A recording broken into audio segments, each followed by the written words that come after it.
bigcal, and welcome to my world. Today is the second of my 4-part A to Z of video games video, where I go through each letter of the alphabet and talk about my favourite game beginning with that letter. So with the first part, if you missed it, link down in the description below, check that out. I went through A all the way to F. So today's video will be going from G all the way through to M. So let's get started.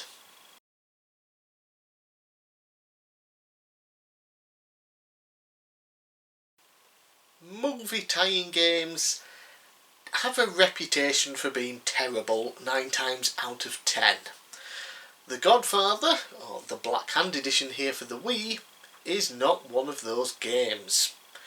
It's a GTA style game on a lot of levels, but far more story driven, with the story being the first Godfather film, and it does a really good job of creating a brand new character that you play as that gets thrown into the mix but doesn't entirely seem out of place in the story, which is quite an achievement really. Being the son of a Corleone soldier, Don Vito agrees to help you after a visit from your mother. From here you learn the ways of Cosa Nostra, rising up in the ranks as you extort shopkeepers, perform hits and take out rival family members. The particular version that I'm talking about here is the Black Hand edition, released exclusively on the Wii.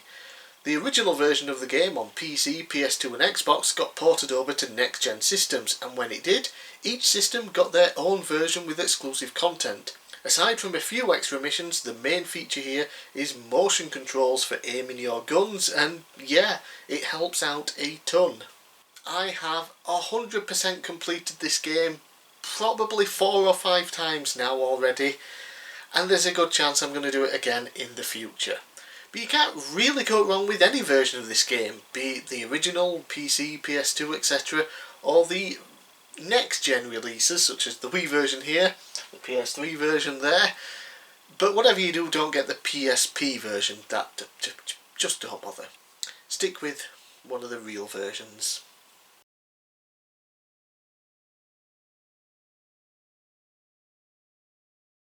First-person shooter games aren't typically my thing, so for one to come along and sell me on an entire system means that the game has to be something special, and that's exactly what Halo Combat Evolved is. Special. Halo Combat Evolved sold me on the original Xbox. Not only that, but I'd been playing it for at least a year at my friend's house before I got it, and I still wasn't bored with it. The game has a pretty lengthy campaign which can be played single player or local co-op, something I did a lot with my friend. Local multiplayer is superb, and another part of the game me and my friend spent a lot of time on, be it just the two of us or a bunch of my friends around for some 4-player action. Controls are great and the action is fun as hell. Plenty of weapons to choose between along the way, and the AI is still some of the best I've seen in an FPS.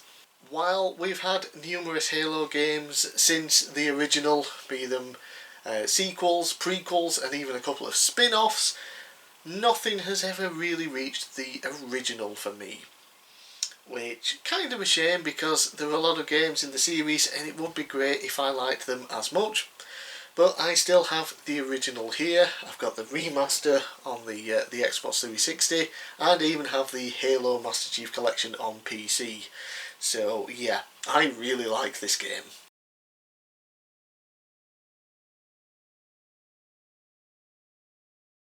Okay, so my options for the letter I were extremely limited. Not only with the amount of games I had, but the amount of the games that I've really played through. Luckily for me, my version here of Super Off-Road for the NES is licensed, and the guy's name happens to begin with the letter I. A top-down single-screen racer, Ivan Iron Man Stewart Super Off-Road is pure fun. Pick a car, then race around the small track trying to finish in first place and picking up money and boosts as you go around. Once the race is over, spend any money you have on upgrading your car and keep going.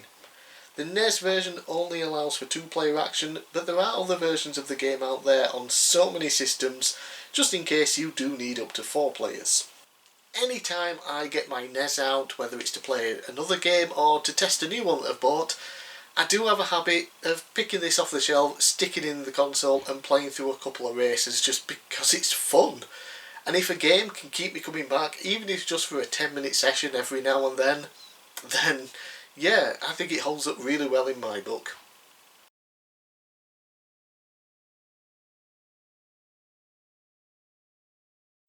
Naughty Dog already have some representation on this list. Check the first part for that, although I'm pretty sure you can guess what it is, or at least the series. So when the PS2 came around, Naughty Dog decided to leave Crash Bandicoot behind, whether it was their decision or not, and they created a new 3D platformer, Jak and Daxter and the Precursor Legacy.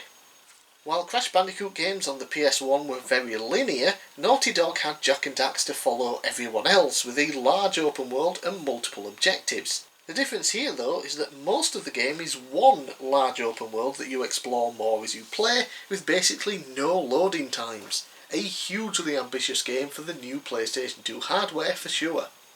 The game itself is bright and colourful, just what I like in my 3D platformers. Jak and Daxter, our main protagonists, get themselves into a little bit of trouble when Daxter falls into Dark Eco and is transformed into an Ottsel, and they need to track down a sage to turn him back. Of course, there's also an evil plot brewing, with someone wanting to use the Dark Eco to change the world. As Jak, you need to jump, spin, run and smash your way across the island collecting power cells, which are this game's version of stars or shines, as well as precursor eggs, which can usually be exchanged for more power cells. The game feels more like Super Mario Odyssey with how power cells can be obtained, and that's something that I really like.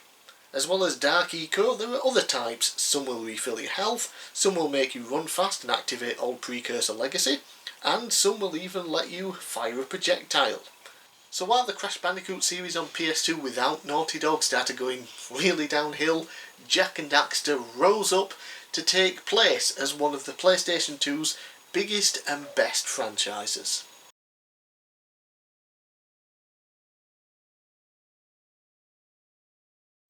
Kung Fu was a launch title for the NES back in 1985, and it's one of the games that I grew up playing, along with the likes of Super Mario Bros. The premise is as simple as it gets.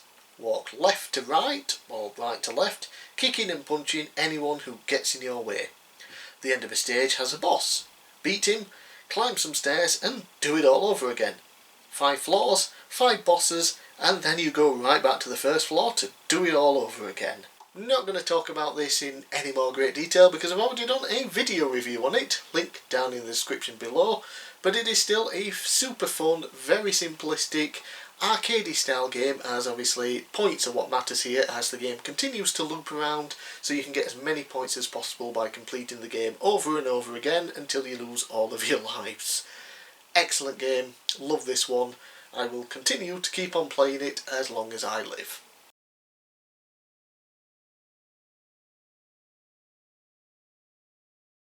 Few game series have ever truly connected with me quite like this one.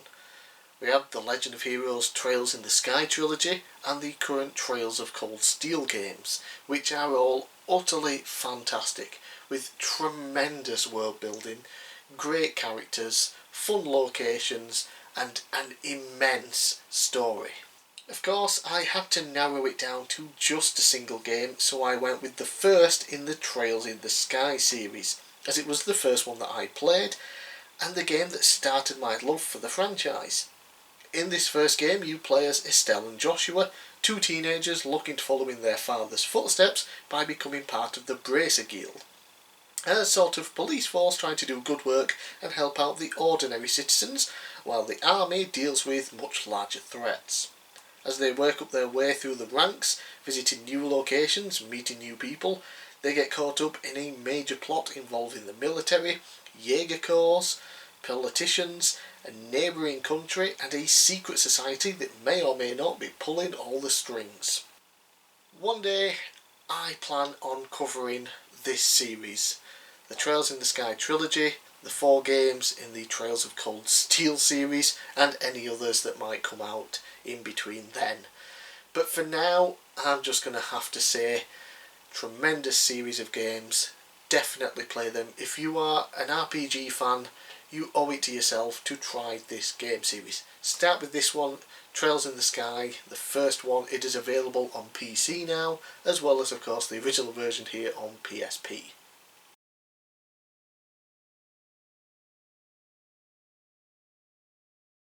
Plenty of great games beginning with the letter M, but I had to go with a Mario Kart. And I had to go with, in my opinion, the best in the series, Mario Kart 8 Deluxe for the Nintendo Switch. Mario Kart 8 had basically perfected the formula with the best controls the game had ever seen, in my opinion. Tons of amazing tracks, old and new, and lots of kart customization as well. Then we got two incredible DLC packs featuring more old courses, some brand new ones, and some new ones based on other Nintendo franchises, with some characters and karts to go with them. The Switch then took all of this and put it in a single package, then improved the multiplayer by making battle mode more like the older style, using unique battle arenas rather than regular tracks, which just didn't work. Single player mode is a ton of fun, seeing you compete in multiple CC classes, but of course the multiplayer will always be king in this type of game. Local co-op of up to 4 players is amazing fun, and while Nintendo's online service isn't the best out there, I've always found it to work very well with Mario Kart 8. The sheer amount of time I've spent playing this both alone and with friends is insane, especially considering I got the Wii U version on launch and played through that for years before the Switch version came out. That is how good this game is. Well, that's it for this week's part of my A to Z of gaming video. Stay tuned, over the next 2 weeks there will be the final 2 parts. So let me know down in the comments below what you thought of my picks, let me know what yours are, and I'll see you again next time.